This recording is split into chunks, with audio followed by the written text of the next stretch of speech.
In this video, I'll be going over what to look in for stocks on the Robinhood app. And before I get into it, really, just a little note is that I'm really into investing, obviously, more than probably some of the people watching this video. Maybe you're just using the Robinhood app to make a little bit more money, or just using it to make a little bit higher percentage than your money would sitting in a savings account.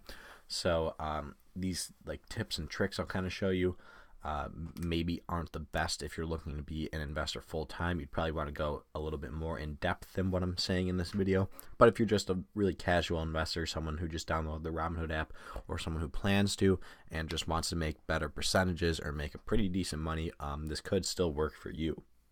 But anyways, getting right into the video. So what to look for in stocks on the Robinhood app. So I'm just going to scroll down to a random stock in my portfolio right here. Microsoft, just the first one. And first, when you look up a stock, obviously it shows the price right here. And one thing you could look at is how well it's been doing over the past couple of years or past couple of months, really. I usually prefer to look at how it's done in the past couple of years rather than the past couple of weeks or month. I think the long-term outlook is a lot better than the short-term outlook. And just a couple of things about that is that just because the stock has done exceptionally well in the past does not by any means mean that it's going to do well in the future. But sometimes it's nice to look at the prices at how it's done, for example, to try to get in a good buy-in point. Like if it's down 10% in the past 3 months but up 100% in the past year, maybe it's offering up a pretty good buy-in point. But I really don't look too much at how it's done in the past because it really doesn't matter at all, or as much as you would think. Another thing to look at is in this little stats category right here. Pretty much everything on the left doesn't really matter too much, like open, high, low, 52-week high, 52-week low. That doesn't really matter. It's just a little information for you. Some things on the right you might want to take more of a look at. Volume doesn't mean a whole lot either necessarily when looking at stocks to buy in the long term. It might mean a lot if you're trying to day trade or swing trade, but volume is just how much it's traded throughout the day or on average. So that's really not super meaningful to me and doesn't really mean a whole lot unless, like I said, you're trying to day trade. And then next on the list is market cap.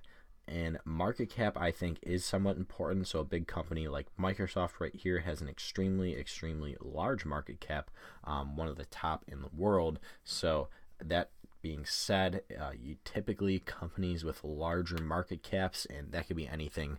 I would really consider like a mid-market cap, something above 2 billion. And then a very large market cap is probably anything really above 10, 20 million or so. It really depends on what I guess you think a big company is. There's different websites and professionals and work that considers different market caps, different things, but it's really up to you. I mean, in general, a micro market cap would be anything under 300 million, and if it's under 300 million, it's probably not a very good company. It's very, very small. A small company is probably anything under 2 billion. A mid company is anything under 10 billion. A large company is anything under 200 billion, and then anything above 200 billion would be considered like a mega or an extra large company. So they are a very, very big company. So that's one thing to take into consideration when looking at stocks, because for example, if you go to a company like, let me just scroll down here, this one right here, Zynga, they're only worth 3.45 billion. So there's a better chance that their price is more likely to go up and down or change more, just like this one, CHK, 3.59 billion, but it's a lot higher chance that their company's price is going to go up and down more quickly than a company like Microsoft. But that's really all you need to know for basic beginners about market cap. It's just how much the company's worth. But anyways, moving on, another thing you could look at is P/E ratio. So it'd be price to earnings ratio, and there's really a lot about P/E ratio to know. It's not super confusing, just the basic definition. Like I said, all it is literally its price over its earnings, and it just comes up with a ratio to kind of show you what that means. For the most part, it's not super difficult to learn. For some reason, people seem to have a hard time grasping what it means, but I always came onto it kind of easy. But all it is the market value per share over its earnings per share. So $89 right now over its earnings, whatever they may be. I don't have them pulled up right now, but this kind of gives a good idea of, well, whether or not the company is profitable or not, or whether or not the current price of the company is at a good price. So really anything above zero is means that it's profitable. Like, for example, Microsoft is around 30, but if I go to a company like Netflix, I believe theirs is very high. Yes, their PE ratio is around 225, which is very, very, very high. And if the PE ratio is very, very high, in general, what this can mean is that the company is, our investors believe that this company or stock is going to be profitable in the future, or believe that it's going to be much, much more profitable and worth a lot more in the future. So that means one could say that it might be currently overvalued, or just might mean that they're expecting future profitability. And another company, I think GM has a really low one. Yes, GM has a very low PE ratio of right around 10. There are some lower than that, but in general, if you're lower than like 10 or 15, that means you could be considered undervalued, or that you're actually making really good money, but people aren't buying your stock as much, or your price isn't to where it should be right now. So PE ratio is really up to you what you think it means. It could mean a whole lot of stuff. Generally, anything from like 0 to around 40 is a pretty decent PE ratio. There's probably not much to be worrying about with the company. Anything from like 15 to 30 is usually really, really good. That means the company's doing things right with their price and their earnings and how much they're making. And the price isn't very high, so that means it's not getting traded like crazy. And the price isn't too low, meaning that not enough people are trading it.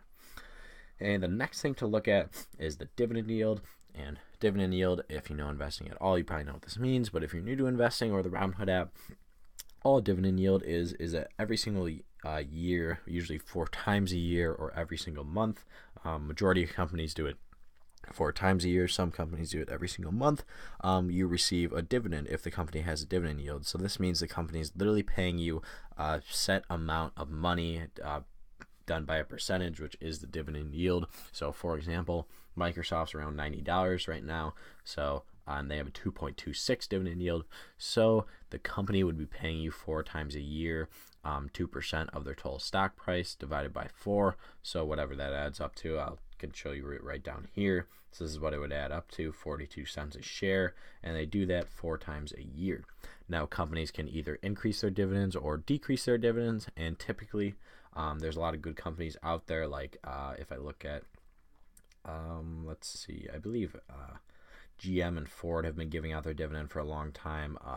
McDonald's have been giving out their dividend for a long time. Companies like that, kind of like your blue chip, well-known companies, Johnson & Johnson have been giving out their dividend for a long time. So typically companies that have been well-known and have been giving their dividend out for a long time are more likely to continue to be giving you that dividend. So that's one thing to take into perspective. And usually a good dividend yield is, obviously if they have a positive dividend yield, that's good, but usually a good dividend yield is anything from like 2 or 3% to probably 6 or 7%. Anything really above 8, 9, 10% is probably going to be pretty risky, because it's unlikely that that company is going to be able to continue to give out that dividend yield years and years in the future. But this does depend on what kind of stock it is. Like for example, this stock right here, Gladstone Capital, they have a very high dividend rate, around 8%, almost 9%, but they are a monthly dividend stock. Like, this is what the company does, is give you out monthly dividends. So as you can see right here, they've been doing it for quite a while with me, and they have been giving out this monthly dividend pretty consistently for years and years in the past. So even though it is quite high right now, it's unlikely that they're going to cut it, because they have been doing it for so long, and this is what the company does, is give you out monthly dividends. Like, that's part of their thing. So that's just some tips about dividend yield. It's definitely nice to have companies in your portfolio or stocks in your portfolio that have dividend yields, just in case you pick some wrong picks or the market isn't doing so well. You can always get that money right away. And down here it shows volatility. Generally, companies with medium or high volatility are probably penny stocks, or stocks that just aren't doing very good. Most not blue chip, but most like decent companies out there, or larger companies out there, have low volatility rating. I'm not 100% sure how Robinhood actually calculates that or not, but you can just look at its 5-year and 1-year mark to see if it goes up and down a lot. All volatility means is how much the stock either increases in price or decreases in price. So Microsoft is low because they've just pretty much been steadily increasing over the past 5 years or so. But if you go to like a penny stock, like one of these down here, probably Zynga, probably has a medium or high rating. Yeah, they have a medium rating right here, and that's because over the past year, well, more 5-year mark, as you can see, they go up quite a bit, then go down a lot, then go down, then go up. So they really go up and down a lot more than Microsoft. So when you're looking at a stock on the Robinhood app, I would definitely, if you want to get more into investing, try to look more into the stocks than just what's on the Robinhood app, because they don't show a whole lot. But at the same time, if you're a beginner investor and you're not too worried about it, you could probably get away with just looking at some of these basic statistics and looking at some basic things about the stock. And obviously the last thing to take into consideration is, do you like the company? What do you think about the company? Are they going to be good in the future? And there's a lot more that can go into that, but I'm just kind of listing out the basic stuff. This is it for the video today, guys. I hope you enjoyed it. If you did, definitely consider subscribing to my channel, Investing Potentials, and don't be afraid to leave a like on the video. But other than that, guys, I hope you enjoyed the video.